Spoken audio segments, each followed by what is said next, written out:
Alright, welcome back. You're still watching Morning Live on SABC2 and SABC News Channel 404. The number of tourists who visited South Africa over the festive season has gone up. Minister of Home Affairs Malusi Gigaba released the traveller statistics yesterday. Movements recorded at ports of entry nationally increased by 3.78%. And now the minister joins us from our studios in Pretoria. Minister, it's a very good morning to you and welcome to Morning Live. Good morning to the listeners at home and to you in the studio. Thank you so much for coming through. I'm looking at the statistics, Minister. This is quite an impressive increase. It is. We are quite happy with the increase because it continues to underline the attraction of our country to travelers across the world, particularly from those from the Southern Africa and the African continent in general. Because when we look at travelers to South Africa, we usually look at people from Europe, from the United States and elsewhere, and ignore the fact that the majority of people who travel to South Africa on an annual basis are people from the African continent and people from Southern Africa, and therefore they contribute to our revenue generation, they contribute to our tourism growth, and they continue to assist us to project our country positively. Yeah, I wanted to touch okay, no, you can go on, Minister. Thank you very much. One of the important things about the statement we released yesterday was also the fact that during the festive season, we were able at 3 of our international airports to achieve good ratings from global ratings organizations in terms of airline punctuality, which means that we worked very well to address the long queues, ensure that even as there were high volumes of people both arriving and departing, but we served them timeously so that they are able to catch their flights on time and not delay flights, which also is a good projection for South Africa. Yeah, I just want to go back to the issue of, visitors that we get from our fellow African countries. I'm looking at the statistics now, and it shows, like you said, that our African countries are dominating the top 10 nationalities that actually visited us here, your Lesotho, Swaziland, and other African countries. So this shows that we're taking seriously our African countries. We are pretty much an African country, and I think these travel statistics underline that fact. And we need to also appreciate the fact that we draw these statistics from people who enter our country through our regular ports of entry, submitting their passports. We take their biometrics. And so these are people who enter South Africa as regular travelers.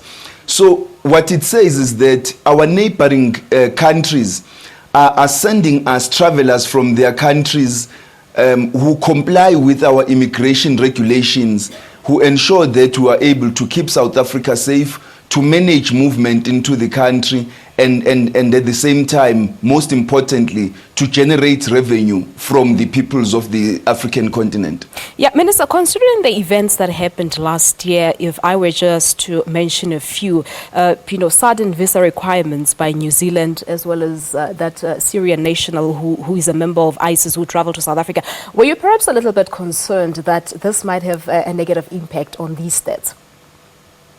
No, we're not concerned about it, because in the first instance, I think it sends a positive message about South Africa internationally, that we were able to detect an unwanted visitor, stop him before he entered the country, send him back to his own country, so that he doesn't cause any problems for us. And so when you look at the travel statistics and records in South Africa for the festive season and the Easter seasons, we have been able successfully to keep South Africa safe, working together with other state security agencies.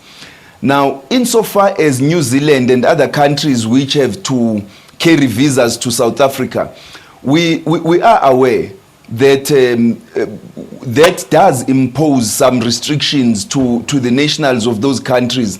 But these are decisions which are taken by their own governments. It's not us who imposed a visa restriction on the people of New Zealand. It was the government of New Zealand on the basis of absolutely spurious reasons.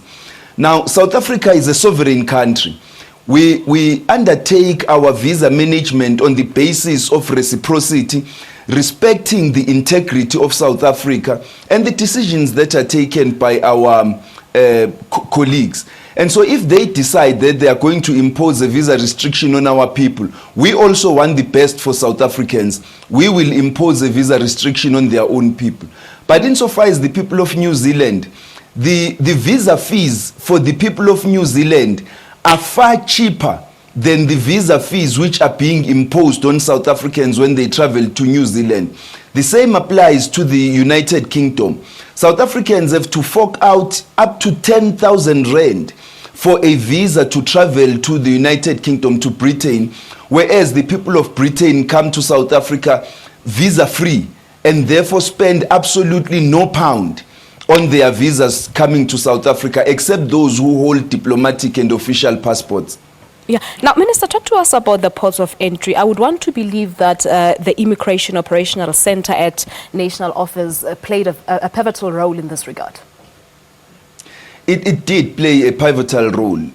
Prior to the festive season, we were concerned about the way that the biometric capture system was operating, because at some of the ports of entry, OR Tambo International particularly, we had experienced some difficulties with regards to systems being off on occasion. But most importantly, we were concerned about the capacity that we have at OR Tambo. Quite clearly, the Department of Home Affairs is grossly underfunded.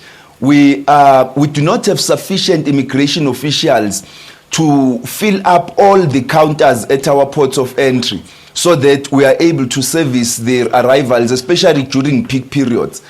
And so we had to look at these things to fill up OR Tambo Airport so that there is full capacity at all times. Yeah. Every shift is fully occupied, and the center at head office assisted us a great deal to monitor all these ports of entry, as well as land ports of entry such as Bait Bridge, Libombo, Fixbeck, Maseru, which experienced large volumes of people during the festive season. No, it certainly did. I witnessed one in Fixbeck, the border post in Fixbeck during the festive season. But lastly, Minister, there are reports that former Angolan refugees have up until the 20th of January to apply for permanent residence in South Africa. Talk to us about that. How true are the reports?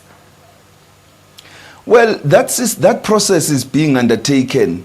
We are working as the department to ensure that we address whatever challenges we were still facing in this regard, and ensure that whoever qualifies for permanent residence, you see, there is no automatic qualification for permanent residence if you are a refugee. So there would be categories of refugees that upon consideration of their individual cases would qualify, and therefore we would implement those processes to ensure that their applications are processed on time, in order not to negatively impact them. All right, Minister, let's leave it at that. Siyabonga. Thank you very much. Thank you very much. There you have it. That's the Minister of Home Affairs in South Africa, Malusi Gigaba, talking to us about this impressive statistics that were released for the movement of people coming in and out of South Africa during the festive season. Well, it's 8 minutes before 8 o'clock. Leanne, I believe it's over to you.